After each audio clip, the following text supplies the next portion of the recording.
Welcome दोस्तों, इस video में हम लोग एक इम्पोर्टेंट टॉपिक को कवर करेंगे। जैसे आप ब्रिज डिजाइन करते हैं और हाईवे भी डिजाइन करते हैं, बिल्डिंग डिजाइन करते हैं और स्ट्रक्चरल इंजीनियरिंग का फील्ड में है, एस्टिमेटर है, बिलिंग इंजीनियर है, साइट इंजीनियर है, Q and QC engineer means quality control and quality assurance department में काम कर रहे हैं। तो जो बेसिक चीज आपको जानना चाहिए ये हम लोग डिस्कस करेंगे एज पर कोड के हिसाब से। कौन सा कोड में क्या है? सिविल इंजीनियरिंग फील्ड में बहुत सारा कोड है, आईएस कोड भी है एंड आईआरसी कोड में है, लेकिन उसमें से जो बेसिक कोड है आपको जानना सबसे इंपॉर्टेंट है। ये हम लोग इस वीडियो में देखेंगे जो कौन सा कोड आपको याद रखना चाहिए, कौन सा कोड में क्या है। ओके, एंड वीडियो का एंड में हम लोग देखेंगे ऑरेंज बुक जो होता है उसमें आपको क्या क्या चीज ध्यान में रखना होगा। तो चलिए देखते हैं। सबसे पहला जो कोड है आईएस कोड। ओके, देन हम लोग आईआरसी में जाएंगे। तो आईएस कोड में सबसे इंपॉर्टेंट जो कोड है दैट इज आईएस 456, सबसे इंपॉर्टेंट कोड है। ओके, इसमें हर एक चीज जैसा beam, slab, column design, plain reinforce concrete, PCC, आपको वाटर सीमेंट रेशियो कितना होना चाहिए, सबका बारे में मेंशन है आईएस 456 में। ये आपको तो सबसे पहले जानना चाहिए। ओके, ये बेसिक कोड है सिविल इंजीनियरिंग का। देन जो कोड है आईएस 875, 875 में क्या है, ये एक्चुअली लोड का बारे में दिया है, डिजाइन लोड्स। इसका टोटल 5 पार्ट्स है। पार्ट 1 में है डेड लोड, पार्ट 2 में है आपका इम्पोज्ड लोड और लाइव लोड, पार्ट 3 में है विंड लोड, पार्ट 4 में है स्नो लोड एंड पार्ट 5 में स्पेशल लोड के बारे में मेंशन किया है। ओके, सो आईएस 875 का 5 पार्ट्स है। फर्स्ट पार्ट में डेड लोड, सेकेंड पार्ट में इम्पोज्ड लोड, थर्ड पार्ट में विंड लोड, फोर्थ पार्ट में snow load and fifth part में स्पेशल लोड के बारे में मेंशन किया आईएस 875। देन आपको जानना चाहिए आईएस 1893, आईएस 875 में लेकिन सिस्मिक लोड का बारे में मेंशन नहीं है। इसके लिए आपको कोड चाहिए IS 1893, criteria for earthquake resistant design of structures. Okay, then आपको आईएस 800 में क्या है, स्टील डिजाइन का बारे में मेंशन किया है, general construction in steel. Then IS 801 में क्या है, cold formed light steel structure. Okay, then IS 3370, concrete structure of storage of liquids. जैसा हम लोग water retaining structure, water overhead tank को डिजाइन करेंगे तो इसके लिए जो कोड है दैट इज आईएस 3370। किसी भी लिक्विड का स्टोरेज का स्ट्रक्चर को डिजाइन करेंगे तो इसके लिए आईएस 3370। इसका भी 4 पार्ट है, टोटल 4 पार्ट्स है, पार्ट 1 टू पार्ट 4। देन हम लोग जब प्रीस्ट्रेस कंक्रीट डिजाइन करेंगे, specially prestress concrete girder, prestress girder, तो इसके लिए जो कोड है दैट इज आईएस 1343। ओके, तो सबसे पहले आईएस 456 जो बेसिक कोड्स है, then IS 875 part 1 to part 5, part 1 में डेड लोड, पार्ट 2 में इम्पोज्ड लोड, पार्ट 3 में विंड लोड, पार्ट 4 में स्नो लोड एंड पार्ट 5 में स्पेशल लोड। आईएस 1893 में अर्थक्वेक लोड, जो सिस्मिक लोड जिसको बोलते हैं। आईएस 800 किस लिए है, स्टील कोड है, स्टील डिजाइन के लिए। IS 801 special cold form light gauge steel members, steel structural members. IS 3370 liquid storage structure को डिजाइन करने के लिए, स्पेशली जब हम लोग ओवरहेड वाटर टैंक को डिजाइन करेंगे, किसी भी लिक्विड स्ट्रक्चर को, लिक्विड स्टोरेज स्ट्रक्चर को डिजाइन करेंगे तो रेफरेंस लेंगे IS 3370। And IS 1343 prestress concrete जब डिजाइन करेंगे तो रेफरेंस लेंगे एज पर आईएस 1343।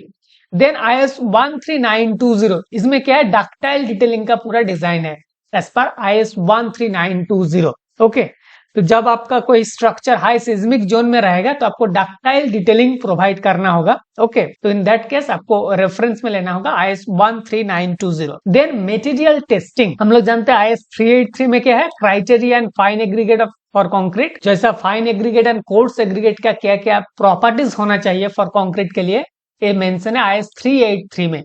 आईएस 2386, इसका भी पार्ट 1 से पार्ट 8, टोटल 8 पार्ट्स है, टेस्टिंग ऑफ एग्रीगेट। हर एक एग्रीगेट का जो हर एक टेस्ट होता है ये मेंशन है IS 2386। Then IS 4031 methods of testing of cement, cement का जो हर एक test, initial setting time, final setting time, हर एक कंसिस्टेंसी टेस्ट, साउंडनेस टेस्ट, ये सब मेंशन किया है IS 4031। Then IS 516 test of strength of concrete, mean जो क्यूब टेस्ट हम लोग करते हैं कंक्रीट का, ये पूरा डिटेल मेंशन किया है, डिटेल प्रोसीड्योर आईएस 516 में। देन क्या है, आईएस 5816 जो कंक्रीट का हम लोग स्प्लिटिंग टेंसाइल स्ट्रेंथ करते हैं, सिलेंडर का सिलिंड्रिकल शेप लेकर के जो tensile strength, splitting tensile strength हम लोग टेस्ट करते हैं, इसके लिए कोड है IS 5816। Okay, so IS 383 ports aggregate and fine aggregate का, IS 2386 टेस्टिंग ऑफ एग्रीगेट का है, and IS 4031 methods of testing of cement है, एंड IS 516 है जो क्यूब हम लोग टेस्ट करते हैं कंक्रीट का, IS 516 है, IS 5816 splitting tensile strength of concrete, जो भी सिलेंडर का लेकर हम लोग स्प्लिटिंग टेंसाइल स्ट्रेंथ टेस्ट करते हैं, इसके लिए कोड है IS 5816। देन हम लोग देखेंगे जियोटेक्निकल एंड फाउंडेशन जब डिजाइन करेंगे तो क्या क्या कोड आपको चाहिए। तो IS 1904 इसमें क्या है, design and construction of foundation, इसके लिए बेसिक गाइडलाइन है IS 1904 में। IS 6403 क्या है, IS 6403 में determination of the bearing capacity of shallow foundation. हम लोग जानते हैं ये geotechnical engineering of series of videos में हम लोग बियरिंग कैपेसिटी कैलकुलेट किया था, local share failure, punching share failure and दोनों इंटरमीडिएट शेयर फेल्योर के हिसाब से एज पर वॉइड रेशियो के हिसाब से ये कैलकुलेट करना पड़ेगा एज पर IS 6403 के हिसाब से। तो कैसे एसबीसी को कैलकुलेट करते हैं इसका भी लिंक हम डिस्क्रिप्शन बॉक्स में दे दूंगा, और आप प्लेलिस्ट में जाके चेक करके इसको सीख सकते हैं कैसे एसबीसी को कैलकुलेट करना चाहिए एज पर 6403 के हिसाब से। देन एक कोड सबसे इंपॉर्टेंट है IS 2911 पार्ट 1 टू पार्ट 4, ए भी सेक्शन में फिर सब डिवाइडेड है। ये पाइल फाउंडेशन का बारे में, पाइल में कैसे आप टेस्ट करना है, horizontal load carrying capacity of pile कितना होता है, एंड ये पूरा डिटेल प्रोसीड्यूर है IS 2911 पार्ट 1 टू पार्ट 4, इसका भी सेक्शन है, section 1 section 2, design and construction of the pile foundation, IS 2911 part 1 section 4। Okay, then हम लोग अभी देखते हैं सर्वेइंग एंड कंस्ट्रक्शन का बारे में। देखिए जब कोई बिल्डिंग इंजीनियर में काम करता है तो आपको सबसे पहले मेजरमेंट करते हैं, तो मेजरमेंट के लिए जो कोड है that is IS 1200। Okay, methods of measurement of building works. Then IS 3370 liquid retaining structure, तो हम लोग ऑलरेडी देख लिया। देन IS 10262 क्या है ना, कॉन्क्रीट मिक्स डिजाइन। जब हम लोग M35 M40 ग्रेड लेंगे तो क्या होगा, तो आपको कंक्रीट को डिजाइन करना पड़ेगा, इसके लिए जो मिक्स डिजाइन का कोड है that is IS 10262। Okay, then हम लोग अभी देखते हैं IRC कोड। जो बेसिक IRC कोड है, IRC कोड जनरली ब्रिज और हाईवेज के लिए है।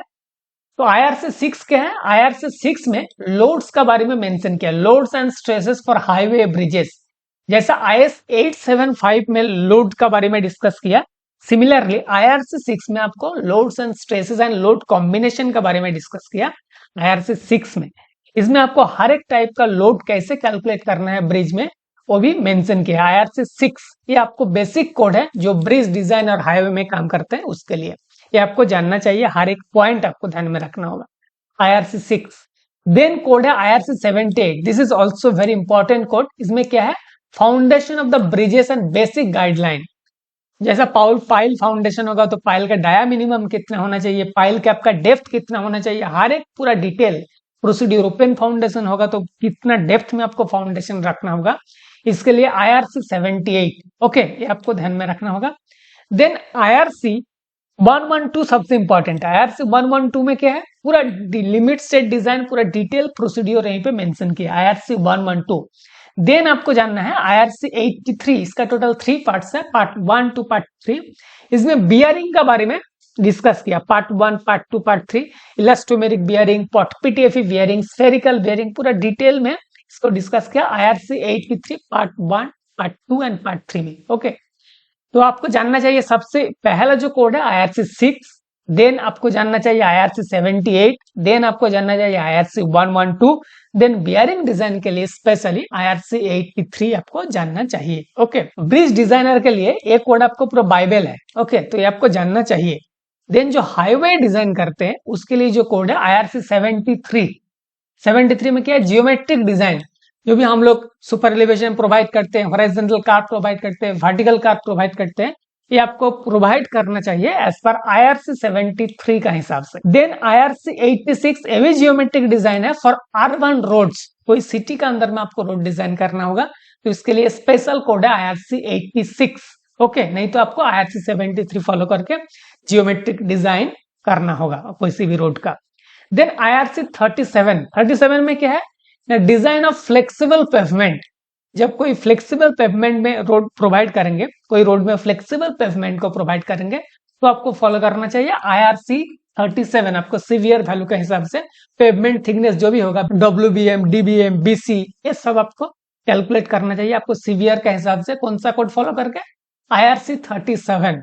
देन IRC 58, ये क्या है, रिजिड पेवमेंट। जब भी हम लोग रिजिड पेवमेंट प्रोवाइड करेंगे किसी भी रोड में, तो आपको IRC 58 फॉलो करके रिजिड पेवमेंट को डिजाइन करना चाहिए। ओके, और आप IIT पेव को यूज करके भी डिजाइन कर सकते हो फ्लेक्सिबल पेवमेंट का। ओके, सो ये हो गया आपका हाईवे डिजाइनर के लिए। 73 and 86 for geometric design of the road, and 37 for flexible pavement, and 58 for design of the rigid pavement. Code है traffic and safety. Okay, road marking, किसी भी रोड जब कंस्ट्रक्शन होता है तो रोड मार्किंग भी एक इंपॉर्टेंट पार्ट होता है। ये रोड मार्किंग आपको करना चाहिए एज पर IRC 35 के हिसाब से। Then road science and road furniture जिसको बोलते हैं, वो भी आपको फॉलो करना चाहिए एज पर IRC 67 का हिसाब से। This road furniture is also very important. किसी भी आप नेशनल हाईवे में जाएंगे तो रोड फर्नीचर जिसको बोलते हैं, रोड मार्किंग जिसको बोलते हैं, रोड साइन जिसको बोलते हैं, बहुत इंपॉर्टेंट रोल प्ले करता है। ओके, बहुत एक्सीडेंट भी वो मिनिमाइज करते हैं।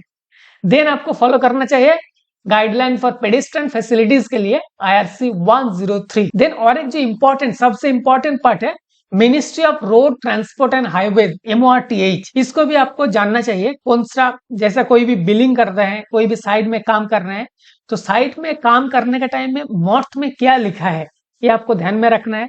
सपोज आप बिलिंग कर रहे हैं, तो बिलिंग करने के टाइम में कौन सा पॉइंट, कौन सा आइटम आपको लेना है, कौन यूनिट में आपको लेना है, ये पूरा डिटेल मेंशन किया है मॉर्थ में। ओके, ये भी आपको जानना चाहिए, एंड हर एक पॉइंट आपको ध्यान में रखते हुए साइड में और डिजाइन में काम करना चाहिए। ओके।